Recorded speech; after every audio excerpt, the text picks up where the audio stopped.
IIT की तैयारी करने वाली एक लड़की को एक लड़के से दोस्ती हो जाती है और इसी दोस्ती के तहत उस लड़के को इस लड़की की कुछ प्राइवेट फोटो और वीडियो हाथ लग जाता है और इसी फोटो और वीडियो के वजह से ये लड़का उस लड़की को ब्लैकमेल करना शुरू कर देता है और उसे सेक्स के लिए हर दिन हर वक्त मजबूर करने लगता है।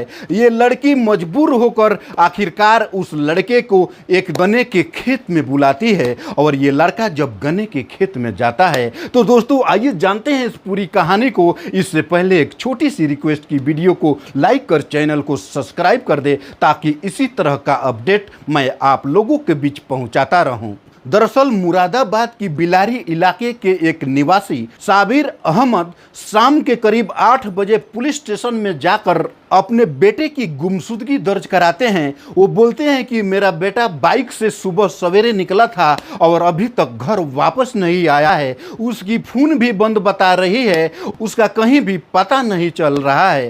पुलिस एफआईआर दर्ज कर लेती है और देखते ही देखते अगले ही दिन रामपुर जिले के सैफनी क्षेत्र के लोग जब खेतों में काम करने के लिए बाहर जा रहे थे, इतने में उन लोगों की नज़र एक लाश के ऊपर पड़ती है। जिस लाश से उसका सर गायब था, सिर्फ उसका धड़ वहां पे पड़ा हुआ था। वो लोग देखकर शॉक्ड हो जाते हैं और इसकी इन्फॉर्म पास के पुलिस स्टेशन में कर देते हैं और पुलिस जब वहां पर आती है, उस लड़के की सर गायब था, उसकी सर की तलाशी शुरू कर देती है। वहां के आसपास जितने भी गन्ने के खेत था उस सभी खेतों में उसकी सर की खोज शुरू हो जाती है, लेकिन कहीं भी कुछ भी पता नहीं चलता है। इसीलिए पुलिस को उस व्यक्ति के डिटेल निकालने में बड़ी मुश्किल हो रही थी। इतने में पुलिस को ये ख्याल आता है कि मुरादाबाद के बिलारी इलाके के एक निवासी जिसका नाम साबिर अहमद था, साबिर अहमद अपने 19 साल के बेटे की गुमशुदगी का रिपोर्ट थाने में लिखाए थे।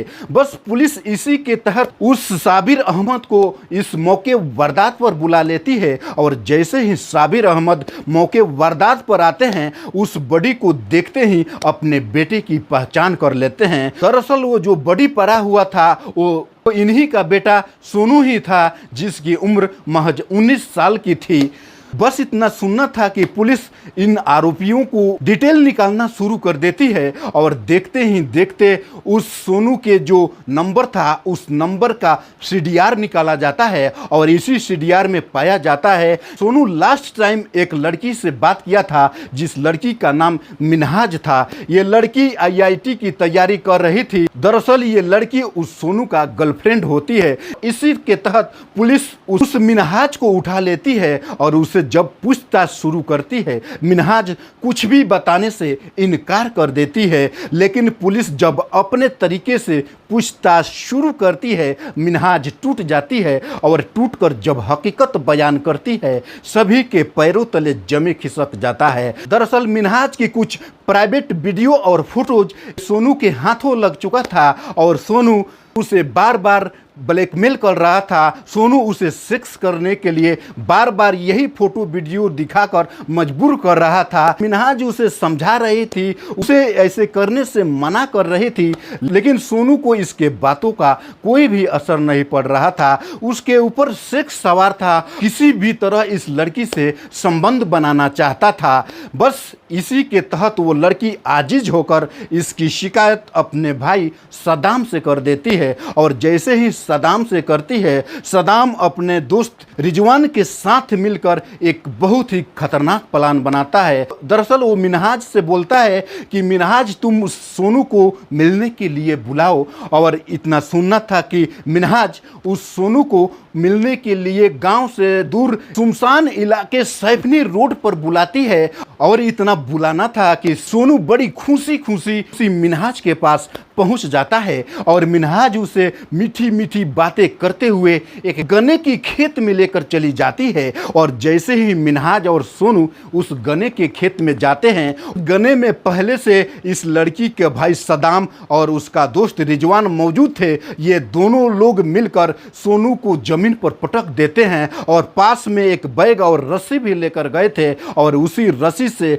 सोनू का हाथ पैर बांध देते हैं और फिर उसके गर्दन को उसके धड़ से अलग कर देते हैं। फिर उसके कपड़े को, उसके चप्पल को और उसके सर को एक थैले में रखकर वहां से रवाना हो जाते हैं। लोग ऐसा इसलिए करते हैं कि इस लड़के की पहचान न हो सके, इसीलिए उसके कपड़े, उसके सर और चप्पल ये सभी कुछ वहां से मिटा देते हैं, वहां से दूर कहीं ले जाकर फेंक देते हैं।